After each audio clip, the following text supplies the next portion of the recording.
We're all here because we love watching volleyball. I have to admit, it is also pretty fun to follow the stuff around the sport, most specifically the transfers that go down all over the place every summer. Volleyball, it's not quite as structured as the NBA, where there's like a transfer deadline, a trade deadline, a signing deadline, that you have a bunch of stuff happening in one day. It's kind of more spread out. As long as they get it done before the start of the season, it's all cool. But in this video, I'm going to go over some of the big transfers, some of the game changers that you might see this summer. Like most years, we have a lot of really good players on the move, like Christenson, Yuji NIshdia, Ivan Zaitsev, and many more. But I want to make it very clear in this video, there's no insider information, didn't talk to any of the players.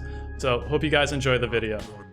Lei si dileva, attenzione perché questo è il triplo vantaggio da parte della Cucina Lube Civitanova che è avanti 2-1. So in this video, I'll talk mostly about Russia, Italy, and Poland. Those are the leagues that tend to have first pick on the top players.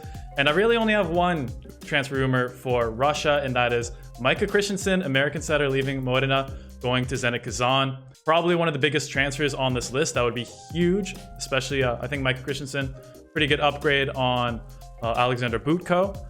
However, that does change the foreigner situation in Zenit Kazan just a bit. They already have Earving Ngapeth and Bartosz Bednors, so they got to get rid of one of those guys. Limit of 2 foreigners in Russia. And it sounds like at this point, it's going to be Ngapeth, and maybe doing a bit of a swap here, Ngapeth going to Modena.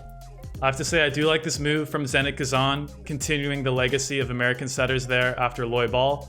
And I think Butko has seen some limitations to his play in the last couple seasons. So I do think Zenit Kazan probably needs a big shift in the way they operate, the way they play. And I think Christenson is able to do that at the highest level. So let's move on to Italy. And I already talked about Earving Ngapeth going there, but he apparently might be joined by some huge names in Bruno coming back to play there as well, and Yuji NIshdia, which obviously a huge upgrade at the wings considering what they were dealing with this year. And you know, Ngapeth and Bruno back in Modena, back like the old days. That would be really interesting to see. I think Ngapeth and Yuji NIshdia would actually work really well together. Liao is the main offensive option, and then you have Ngapeth doing the secondary setting, doing the back row defense, taking a bit more court up and reception. If they can keep Grebennikov there, I think Ngapeth plus Grebennikov can make up for a lot of the reception mistakes that Yuji NIshdia will probably make. Another top team in Italy, and it looks like they'll stay there, is Perugia. They already have Wilfredo Leon, top player in the world, but it looks like they might be adding Matt Anderson, the American, at the opposite hitter position, which would be a huge upgrade on the situation they had this year. I mean, love Teister Horst, but getting a true opposite, and especially an opposite who's playing at a really high level, I think this year's team plus Matt Anderson would be absolutely like unreal. So if they can keep everyone else, they're going to be even more competitive next year than they were this year. Of course, Lube Civitanova is going to have some big names attached. I already liked what they did last summer, bringing in Luciano De Cecco. And again, there's some just big names associated with Lube. If Yuji NIshdia does in fact leave the team, which is too bad because I thought it was a great fit there, but you could see like a Luca Relli or Matej Kaziski come in to replace him. Kamil Rajlicki is rumored to go to Monza, who had a great season still there. But he will maybe be replaced by Ivan Zaitsev, which I think would be a big upgrade for Lube. And while I do think Rajlicki did a good job this year, Zaitsev is an obvious improvement. And the next club I'm talking about is really interesting to me because I feel like their budget keeps getting higher and higher every year, to the point where maybe this season they could have a budget comparable to one of the big 4 clubs. And that's Piacenza, who is rumored to be adding Addis Lagumja at the opposite position, Antoine Brizard, and maybe Thibaut Rossard as well. So 3 huge players. Thibaut Rossard, unreal season with Vibo Valentia, one of the best players in the league. Antoine Brizard coming off a great season in Zenit St. Petersburg. I feel like his stock just keeps getting higher and higher. And obviously Addis Lagumja, one of the best opposites in Italy, and still so young, so he'll probably be even better next year.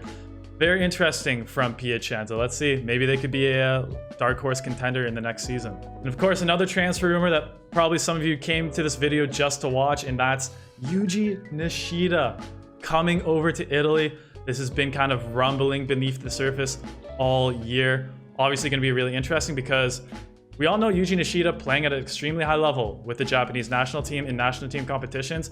But for myself, and I feel like a lot of people, the question is, can he play a full club season overseas? How does he stack up when he's not in the Japanese system? Because we've really never seen him play in that situation before. but it looks like next season he will be joining maybe Vibo Valentia or potentially Padova. Obviously nothing announced yet. A few other interesting names associated with Vibo Valentia, including the Brazilian middle Flavio and the Brazilian outside hitters Douglas Souza and Mauricio Borges. So Vibo Valentia could be a very interesting team next year if they do in fact get Yuji NIshida and these other guys. As I said earlier, Kamil Raicicki is replacing Aris Legumsha maybe in Monza, so I think he's going to do a great job replacing him, both two of the better opposites in the Italian league. In Milano, we know that Yuki Ishikawa is leaving, not sure his destination yet, and in they are bringing Trevor Clevenot. So I would say that's a bit of a wash trade. They're also bringing in Barthélemy Chenignes, great move, love that. He was one of the best middles in Italy this year. Overall, I would say a slight upgrade from Milano, but given how poorly this season turned out, I would have expected them to maybe make a bigger splash on the transfer market. All right, now let's move on to the transfer rumors that might take place in the Polish league. Another very fun league to follow. Of course, tons of speculation about this league. The fans are very dedicated and there's lots of stuff that goes around, but I tried to narrow it down for you guys. I think one of the most interesting teams for next year in Poland, and one that I didn't expect at all, is Zawiercie potentially adding Uroš Kovacevic and Facundo Conte, which for a team that's usually kind of in the mid of the Polish league table, adding like two huge names, top outside hitters, would be a huge improvement for them, completely change the positioning of their team. I'm a big fan of both Kovacevic and Conte. They've both playing really good volleyball right now, even if Kovacevic didn't really have much of a club season this year. But yeah, it'd be interesting to see Zawiercie with those two guys, and we'll see who else they add. It looks like they're probably going to lose Flavio, the Brazilian middle, which is too bad, but definitely could be a top team if they build some pieces around that. Another team that's looking to load up for next season in Poland is Resovia. And I feel like I say this every season, I feel like Resovia is just a revolving door of new signings. But the transfer rumors this year for them do sound pretty convincing to me.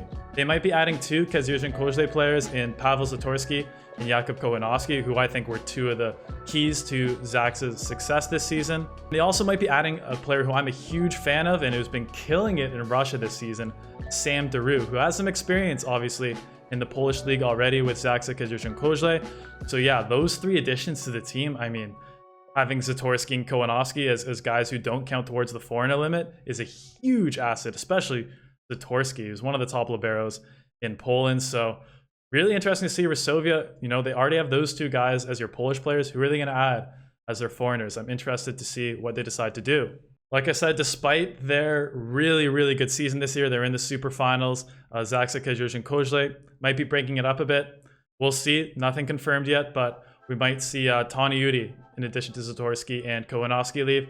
And he's rumored to go to Jastrzębie Węgiel, where he will be replacing Lucas Kampa.